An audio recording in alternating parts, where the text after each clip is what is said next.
Welcome to the American Hardcore Podcast. I'm your host, Stephen Blush. This podcast is an ongoing conversation with the great musicians and non-musicians of the American hardcore punk scene. Back in 1980, I went off to college in Washington, D.C., where I stumbled upon this incredible new punk energy with bands like the Bad Brains and Minor Threat.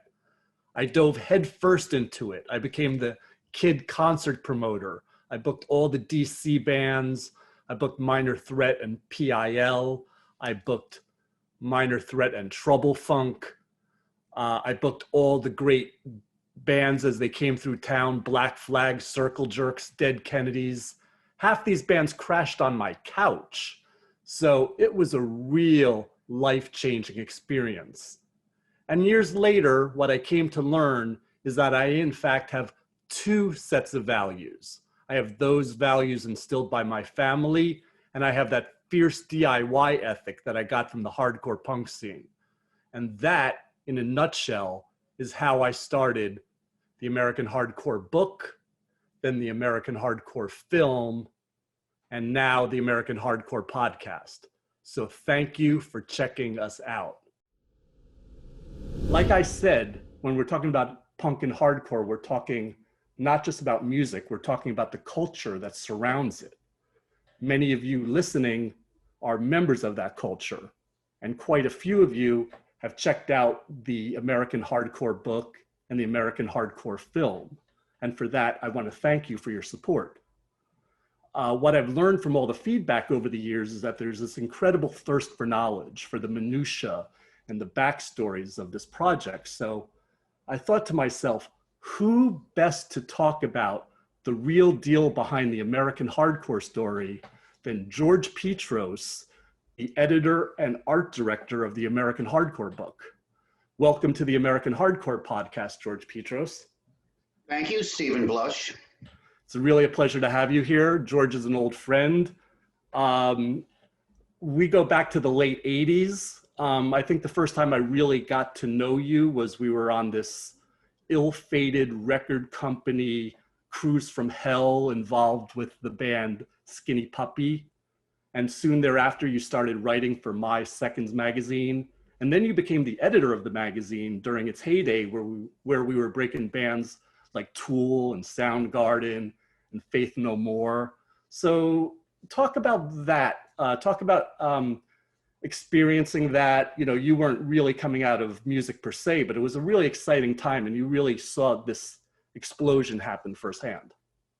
Well, the concert we met at that you mentioned was at a CMJ in 1987, and Capitol Records did a showcase for their newest signing, Skinny Puppy, and they had rented the Staten Island ferry. And so they took a bunch of us out on the ferry. Mark Mothersbaugh of Devo got me into that, onto that particular show.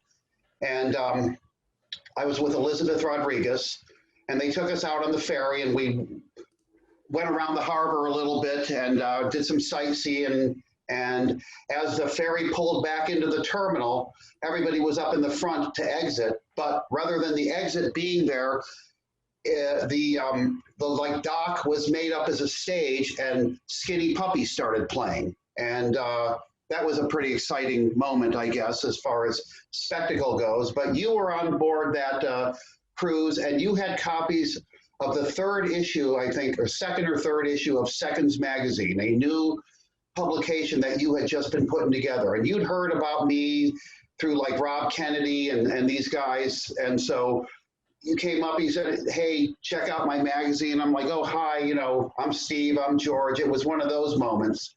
And we kind of exchanged formalities and then sort of kept in touch after that. And then I started writing for the next issue, which I guess was the third issue. And I did a lot of like the kind of local underground bands and Philly underground bands and so on.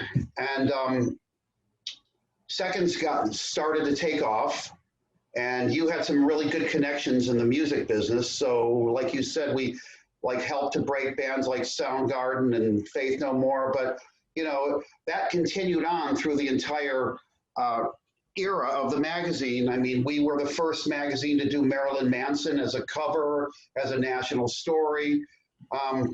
You know, in preparing for this discussion, I wanted to have like a list of bands of all these people we started. I mean, everybody, PM Dawn, you know, you name it, black, white, we were doing everything, metal, punk.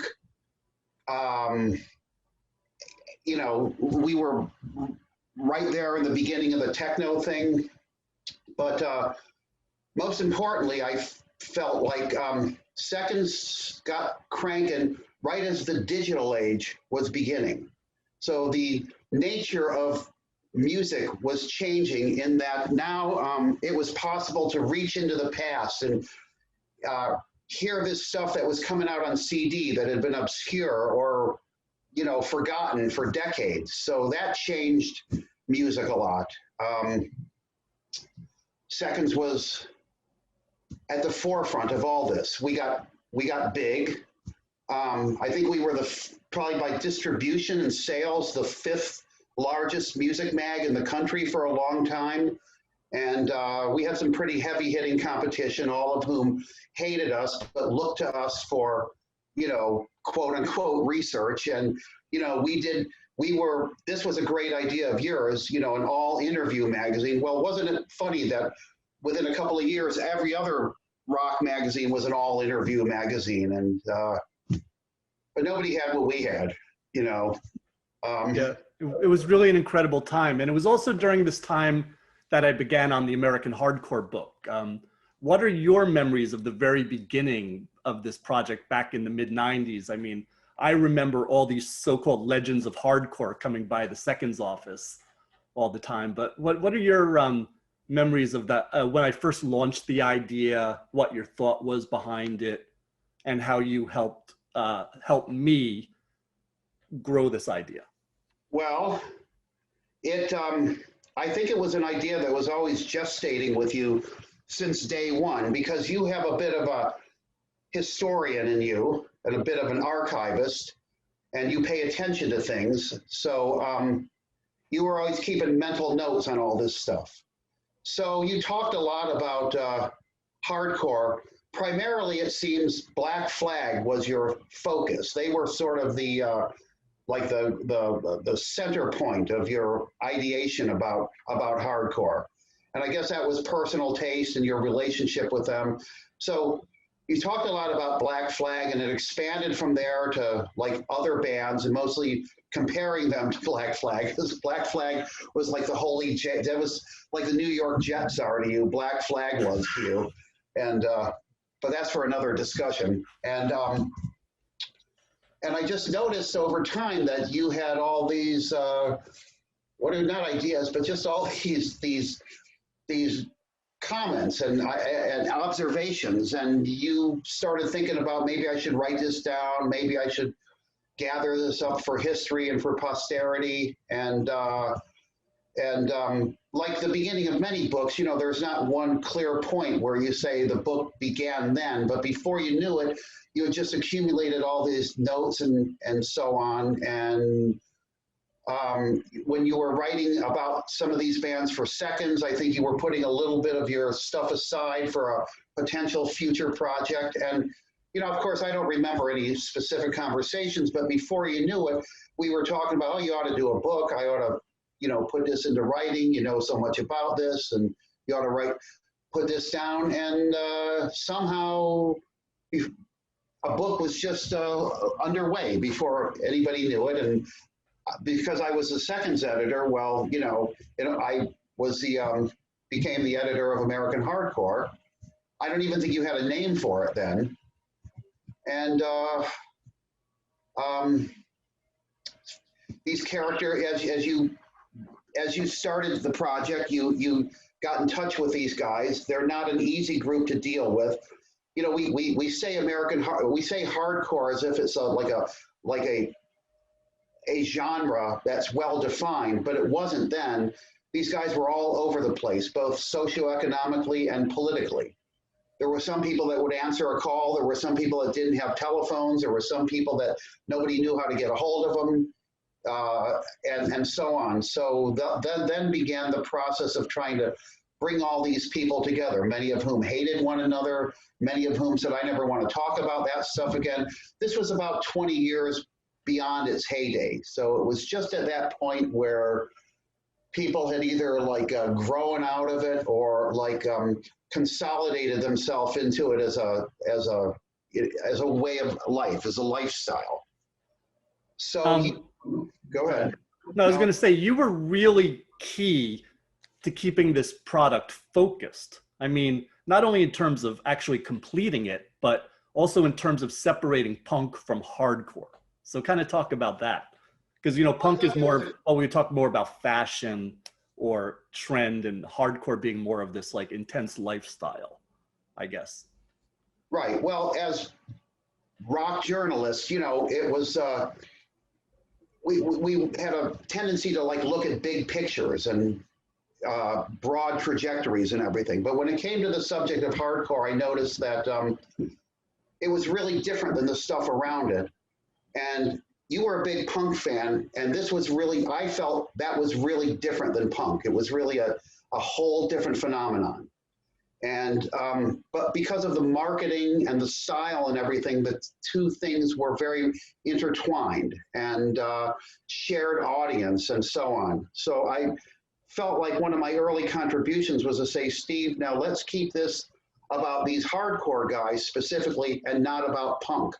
The look and feel is very, very similar, but we have to be very careful because the ultimate intention of it and the ultimate result of the two scenes were very different from one another. Mm-hmm. I felt that punk was really just like 70s rock 2.0. It was just like the inverse of it, but it was the same phenomenon. 70s rock had become imbued with like ostentation. It was very Baroque. It was very, you know, like pseudo-intellectual. It was very just, you know, the adjectives for it can go on and on. And then here came like the next generation who kind of, we like to say rebelled against, but really it was just like couldn't keep up with the production values and the financial necessities that were involved in making the 70s rock. So they just stripped it down. And, but it was still, you know, it was still the Beatles, just, you know, with a minimalist angle to it. And the other thing was that rock had, to an extent, extolled, I don't want to say beauty, but good looks, hot guys, hot chicks, you know, so it took a certain type to be a rock star. And the punks came along and said, well, you know, we might not be beautiful, we might not be hot, but, you know, we're still can get up on a stage and, you know, crank up a lot of energy and get you dancing and moshing with us and everything like that. So it was a democratization of the potentiality of being a rock star. You know, now an ugly, fat person could be you know, could get up there and knock him dead. You didn't have to be, you know, have a $20 million, you know, record production deal behind you to get famous. The Sex Pistols are, of course, the quintessential reference point for the beginning of this. They weren't cute, although I'm sure that the London girls thought they were pretty hot, but you know, they weren't cute by rock standards, but they pulled it off. They got everybody excited. But it was still rock 2.0. It was still like an early Beatles album, just more cacophonous and, you know, hard. Hardcore, by contrast, was not a reaction to a musical scene. It wasn't like an attempt to come in through the back door of you know, the rock establishment. Hardcore was more of a reaction to politics and the zeitgeist of the moment, and the music merely was like a vehicle that these hardcore kids used to express their angst and their alienation and their anger and their predictions for the future. So the music was, I don't want to say secondary, but these weren't guys who really were driven by a muse. You know, they were driven by you know, not being in the in crowd, let's say. Although we learned later that that was an affectation. And, you know, nowadays, everybody I mention in hardcore, oh, yeah, he went to some private school, or, you know, his parents were rich and everything. But you would have never guessed it at the time. But there was a lot of poor people, too. But so that was a difference between punk and hardcore. Punk had the pretensions of politics and a political perspective, and but it really wasn't. It was really just the rock establishment, you know, finding a new way to market to a new generation that was a little more, that was a lot different than the previous generation.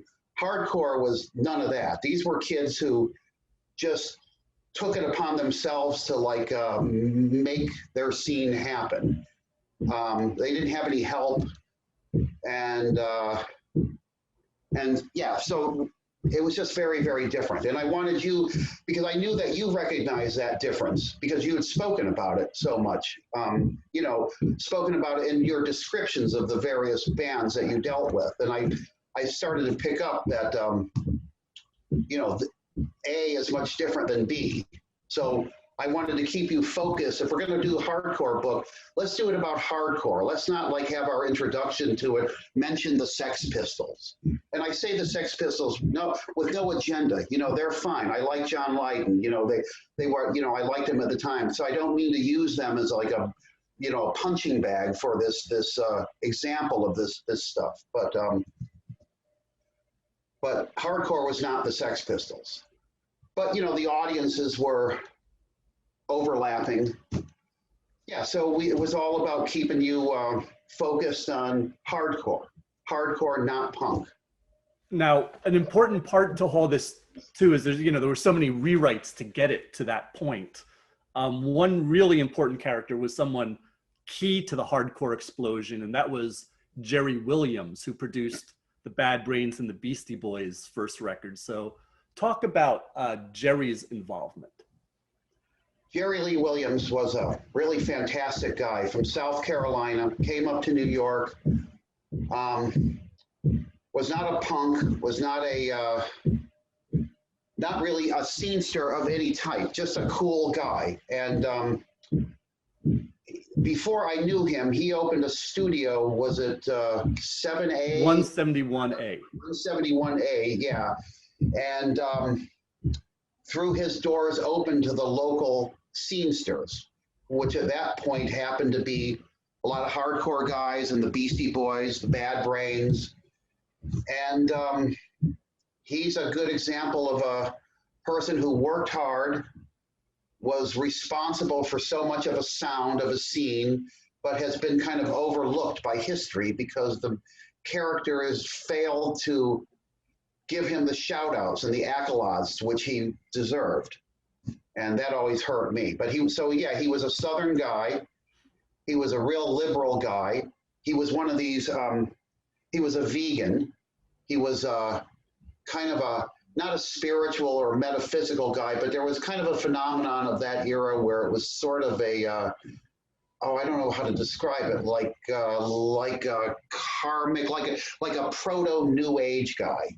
You know, the veganism, like when he rolled a joint, he wouldn't use papers that had glue on them because the glue came from animal products. And he proselytized this stuff, and he had a big influence on a lot of the people around him. So anyway, this crop of that generation there in the Lower East Side came to him because it was a cheap place to practice, open late. You know, you probably smoke pot in there or whatever you were getting high on, drink. So he was, you know, Jerry was open-minded to say the least. And this was before I knew him, but from what I understand, he was the guy who, as a producer and like mentor, helped to shape the sound of the Beastie Boys, the Bad Brains, and you know, there's a couple of other. The Cro-Mags, yeah. Well, the Cro-Mags especially, yeah. The Cro-Mags was probably the only one of those bands that ever gave him the shout out that he was deserving of. You know, everybody else seemed to just kind of move on to the next phase of their commercial success without ever really looking back and saying, thanks, Jerry, for everything you did for us. And as you know, I've told you stories Jerry's told me about potentially what would be malfeasance on the part of some of these guys who worked with him, where the argument could be made they ripped him off, they took advantage of him, etc. But he had a way of producing that was hard but not harsh. And I mean, I can't really articulate it too well. But if you listen to a Cro-Mags record or an early Bad Brains record, that's Jerry Williams. You know, he came out of course, the 70s. He was older than these guys, which afforded him the opportunity to mentor them. And but he was always had his ear to the ground to hear what was coming up next. He was always looking for the next sound. But you know, he came out of jazz. He came out of Miles Davis and John Coltrane, and you know, the Beatles and the Stones. So he had this whole array of I don't want to say influences, but this whole, how would they say this in like modern academia? He had a basket of musical genres on which he could draw, something like that. So yeah, he made these guys happen in a nutshell. Talk about your editorial vision for American hardcore as over time, because I'm sure you honed it as it, but a lot of it was just keeping it very hardcore. Well, keeping it very hardcore, but also to me, the most important thing was to keep the politics neutral. Now, I know you personally are capable of being neutral politically and approaching this kind of stuff sort of as an anthropologist, but the scene itself felt, you know, or aspired to be political. And so it was easy in the editorial to like kind of follow the lead of the subject you were writing about. Hardcore, interestingly, was both of the left and of the right, at least initially. And the way the American political discourse is structured now, as well as back then, is like, you know, you love your side, you hate the other guys. So there's never objectivity brought to bear about, you know, the other side. In this case, obviously, the hardcore of the right. And my idea was, please, let's keep this neutral. You know, if somebody comes up there and is extolling things that what nowadays would be politically correct, so what? That's what the scene was. This is anthropology. We're writing about what they think, not about what we think about what they think. And that was my whole thing. Step back 2 or 3 levels and let it flow and appreciate it for what it is, for the social and political phenomenon that it is, and do not be judgmental about it at all. And also recognize the larger and titanic forces that shape music and shape the music scene, and you know, take those into account. You know, take into account the behind the scenes marketing and propaganda and everything, so that when somebody makes a statement, you can see it just in the clarity of its own, you know, just as it comes right from that person's soul, and don't filter, you know, don't put filters of judgment and referential stuff onto it. So I wanted that. I wanted it to be neutral politically, because it was so the scene was so interesting politically. It was one of the first times ever that there had been that the right had a voice anywhere in the musical milieu, anywhere. Of course, it was soon squelched and drowned out and invalidated, but nonetheless, it was very powerful for the moment. You know, there was a lot of imagery that was drawn from fascism and National Socialism and communism and all these authoritarian systems that were very out of fashion with the mainstream at the time. So there was that. There was also the idea, like, let's not let these people like get too self-aggrandizing. Let's kind of hold their feet to the fire and hold them accountable for what didn't work, and kind of like the failures are just as important of stories as the successes. So I wanted the whole spectrum of experience in there as far as success, failure, instead of just So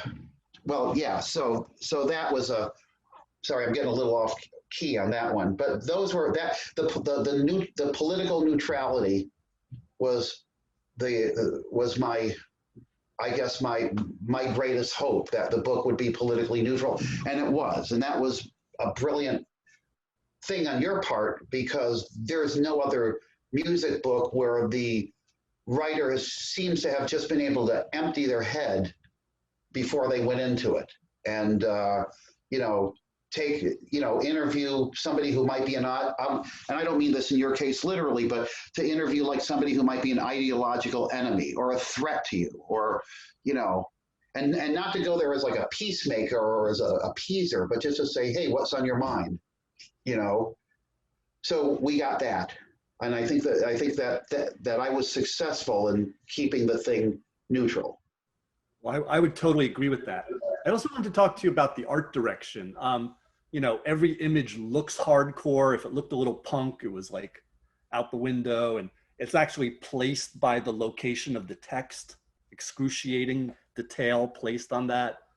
And then also there's the front cover, which is the real selling point, this Edward Culver photo that you were able to determine should be the cover. And then it was colorized by Eric Hammer, which really brought out this incredible color. And it was, there really hadn't been a book like, with a cover like that ever. But talk about how this whole project came together in terms of the look. Well, a book about hardcore has got to look like hardcore. So hardcore was kind of emerged around the same time that Xerox machines were proliferating and becoming commonplace enough so that you could make up flyers. And the flyer became the like iconography of hardcore. So so the book should look like one of these flyers. It should be stripped down. It should have a sort of, I hate to use the word punky here, but it should have this sort of anti-art direction, finished, polished look. It was, we wanted it to look like a hardcore poster, like something that would be hanging up on a lamppost or we pasted on the side of a wall about an upcoming show. So luckily, a lot of this art in there is actually these show posters and these flyers that you and others had accumulated over the years. You were wise enough to save a lot of this stuff. And I think our pal Sal Canzonieri had a lot of this. Correct. We can't forget his contribution. I think Jerry Williams had a few of these posters. So it was a lot of that. And of course the photos, that's an easy one because these kids are so stripped down looking and raw, that a picture of them, is going to fit right in with this deconstructed look that hardcore ultimately had. And just raw, the art to be unobtrusive, the text to be easy to read, the line breaks to be friendly, the layout, the type size to be adequate that anybody could read it in a van while they're on tour in the back in bad lighting. And that cover you talk about, that was a wonderful picture. Tell us again who that was. Edward Culver. Yeah, well, Edward Culver was a photographer, and I'm sure you'll talk at length about him. He was a seminal and a very important figure, and a guy we all love, and who has an amazing pet bird that rolls around on his fingers while you're talking to him, and but it was just one of many of his wonderful pictures. But was this Danny Spira? Yeah, Danny Spira, the singer of Wasted Youth. Yes. Yeah. So it was a black and white photo. So we were fortunate enough to be working at the time with Eric Hammer, who's now known as Doc Hammer, who's, by this point has become well known for his work on, I guess, on Adult Swim. What is it, the Venture Brothers? Him and Thurwell does the music for it and everything. But he's like a computer whiz. He was an early computer whiz. He was one of these guys who, in like the 1990s, could use Illustrator really well, and that was like, wow, Illustrator is like such a killer program, and this guy's really good at it. So he colorized it, and he caught nuances of like flesh tones and blood colors and just the bleakness of the background that were just, he's an amazing artist, and he brought all of his skills to bear in this picture.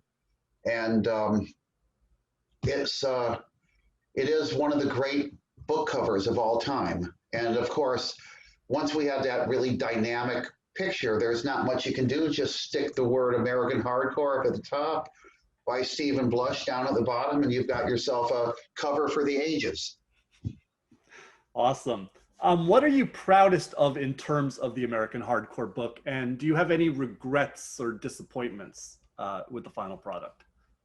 Well, the thing I'm the proudest of, outside of its phenomenal sales and the fact that I'm associated with it, thank you, and I'm the editor of this seminal work, but the thing I'm the proudest of goes back to what I was speaking about a little while ago. It's the political neutrality of it.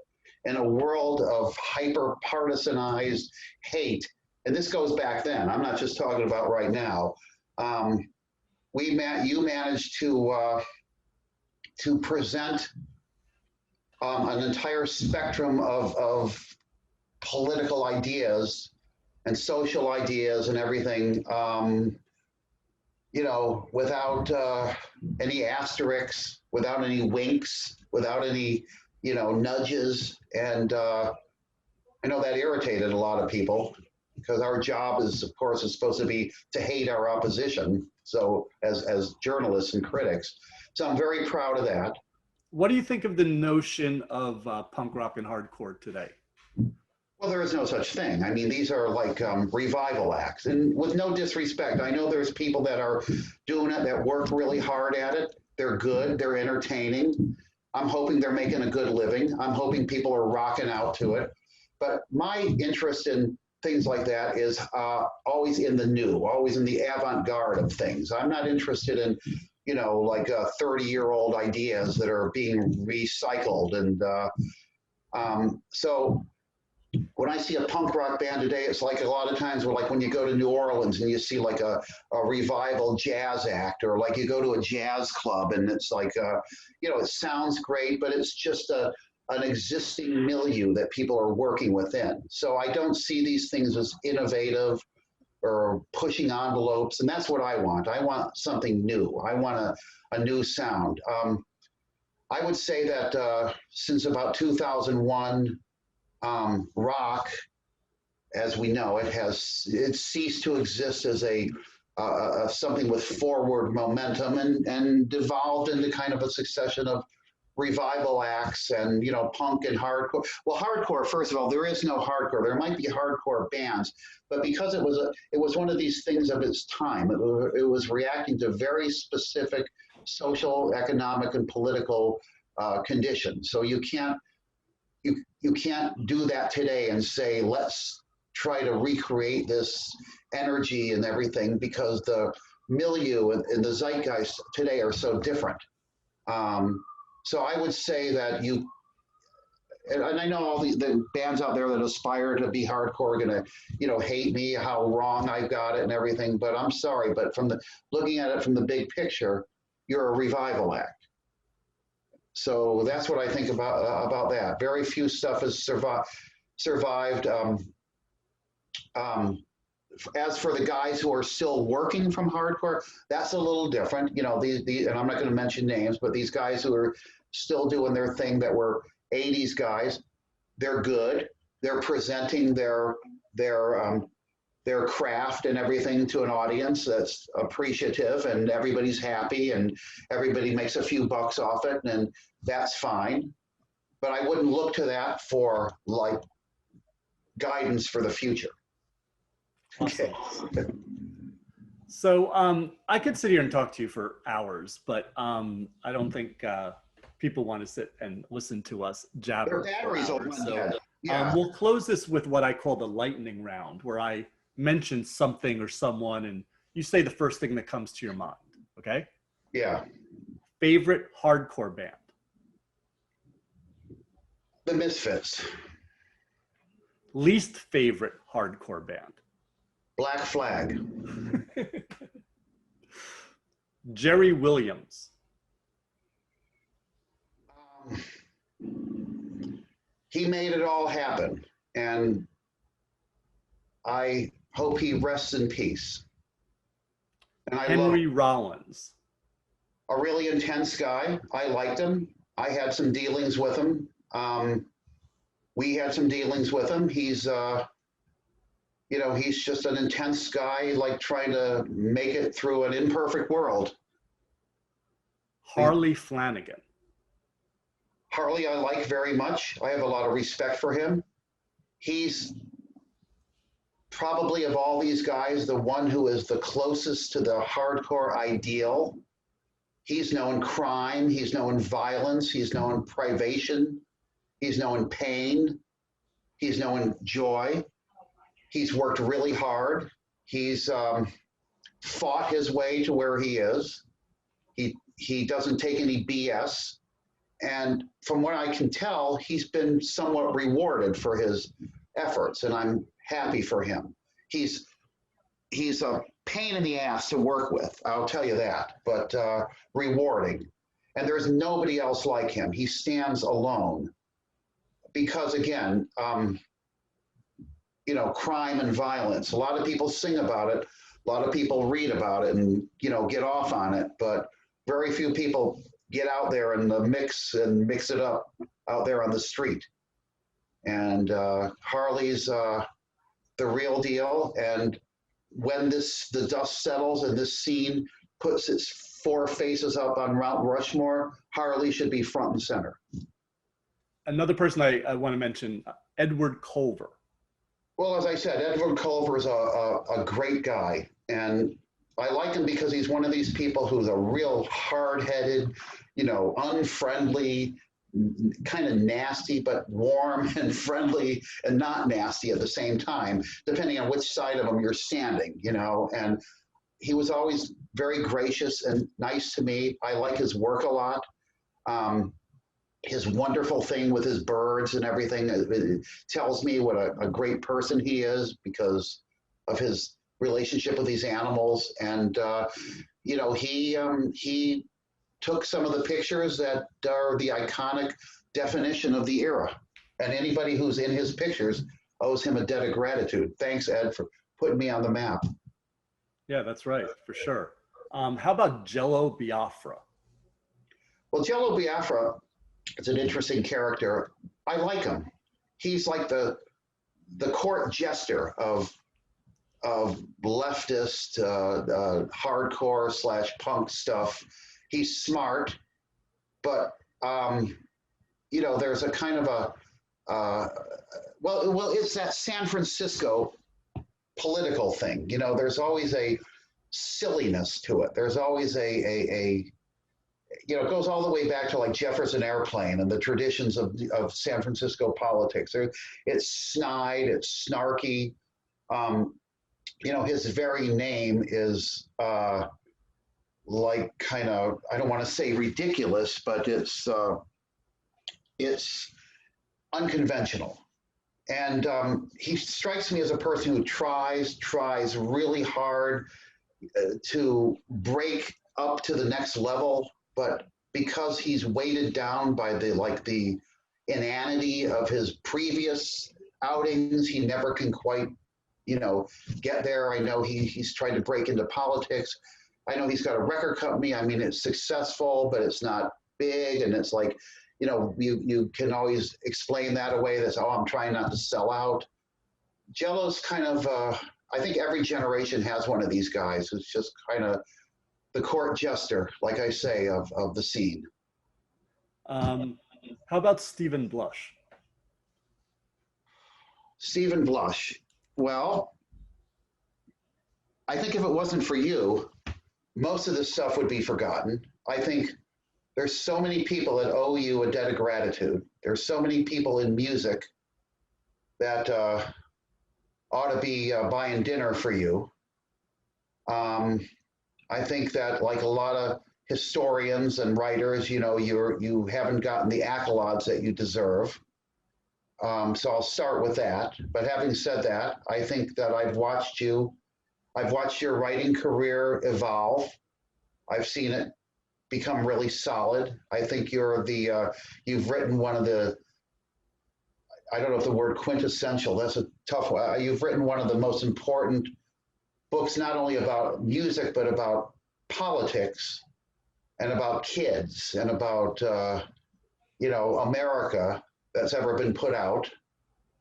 And I think that, you've done a lot of really amazing stuff. It's kind of awkward to sit here and tell your friends how accomplished they are, but I'm very proud of having worked with you, seeing that, you've gotten to where you are, and your movie comes out on Sony. That's as big of a deal as there is. And the subsequent stuff you've done, which has been great. And watching this evolve has been a real pleasure. And I'm really happy for the role that I played in it, I hope. And I just hope there's more coming from you. And lastly, let me just ask you about American hardcore, the legacy, if you will. Well,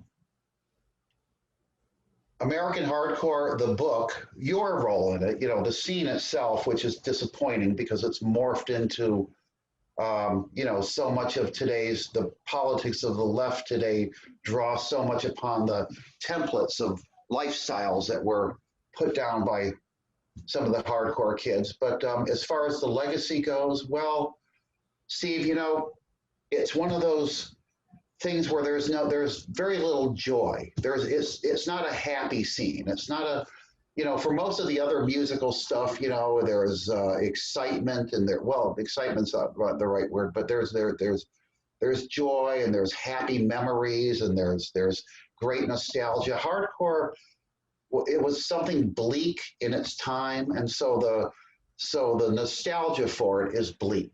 And not with you, of course. See, you've managed to find the interesting high points of it and record them. I wouldn't want it to be a template for my kids, I mean, who are older. So, well, one of them, was kind of into it, but emotionally, it's a mixed bag. And I hope people learn from it. So I hope that's not too dire a thing, but that's what I think. I worked on it. It's not a happy scene. It's not well-adjusted, happy people having a good time, So if you write about like 70s rock, everybody's having a riot, And if you write about American hardcore, as in the hardcore scene of the day, it's not always a pretty picture. But that's America, but it's great in that I think you captured this very well. It's a piece of Americana. It's history. I mean, reading it, it's like reading about any of the political upheaval and turmoil that the 20th century saw. So there you go. American hardcore, R.I.P. So I'll leave it at that. George Petros, thank you so much for coming on the American Hardcore Podcast. And everyone else, we'll see you next time on the American Hardcore Podcast.